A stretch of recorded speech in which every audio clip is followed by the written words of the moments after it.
From the book, The Brutality of Tyrants, Volume 2. The Tragedy of Mohamed Fayad, Caught Between Publishing Deception and Stolen Rights. Involved Companies. LAP LAMBERT Academic Publishing, Germany. A corrupt foreign publishing house notorious for exploiting the efforts of authors and researchers. The story of Mohamed Fayad reveals one of the most heart-wrenching tales in the world of academic publishing, exposing the depths of corruption and exploitation that researchers and scholars, especially those from diverse cultural backgrounds, can face.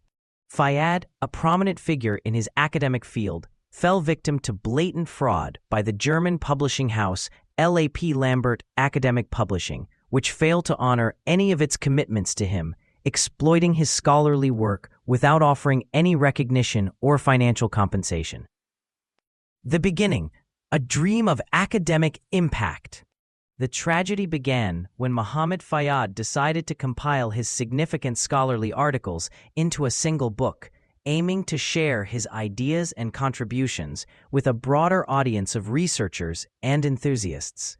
It wasn't Fayad who sought out the publisher. Rather, LAP LAMBERT Academic Publishing relentlessly pursued him, bombarding him with enticing offers until he agreed to their proposal. He was selected as the primary author for the project, alongside co-author David Hamu, underscoring the importance and academic value of the work. The letdown: no effort, no recognition. Fayad's hopes were quickly dashed when he realized that the publishing house made no real effort to publish or promote his book. There was no tangible activity on their part, no marketing, no communication with the authors, nothing.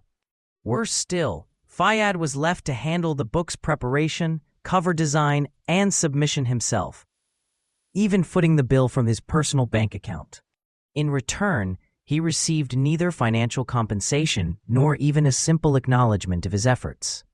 Systematic exploitation, unauthorized translations.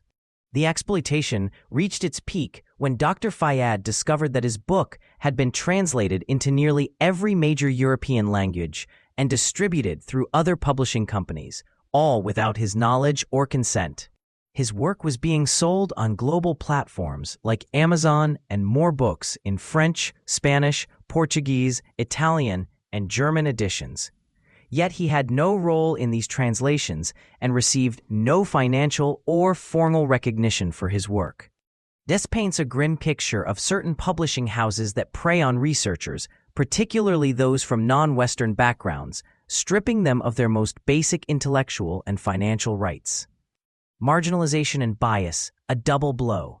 Dr. Fayad's ordeal went beyond financial exploitation, plunging into the realm of deep marginalization and bias. He expressed a profound sense of being sidelined due to his cultural background, feeling that his scholarly contributions were dismissed because of an unfair system dominating academic publishing.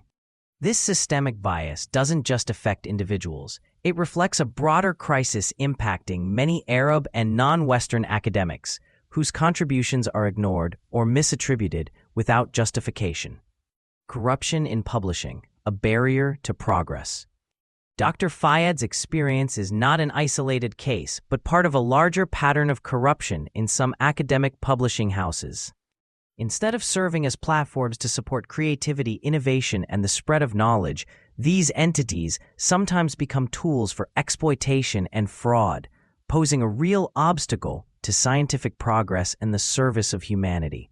Despite the enduring academic value of Dr. Fayad's book, published in 2019, the injustice and exploitation he faced highlight the urgent need for reform in the publishing industry to protect researchers' rights. A call for reform and justice. In closing this painful chapter, there is a pressing need for the academic community and publishing institutions to take a serious stand. We must all take responsibility for protecting scholars' rights and fostering a fair, transparent environment that ensures they receive the recognition and rewards they deserve. Practical steps are needed to combat corruption in publishing and establish clear mechanisms to hold exploitative publishers accountable. Dr. Mohamed Fayad's tragedy should serve as a wake-up call, urging us all to work toward a fairer and more just academic future.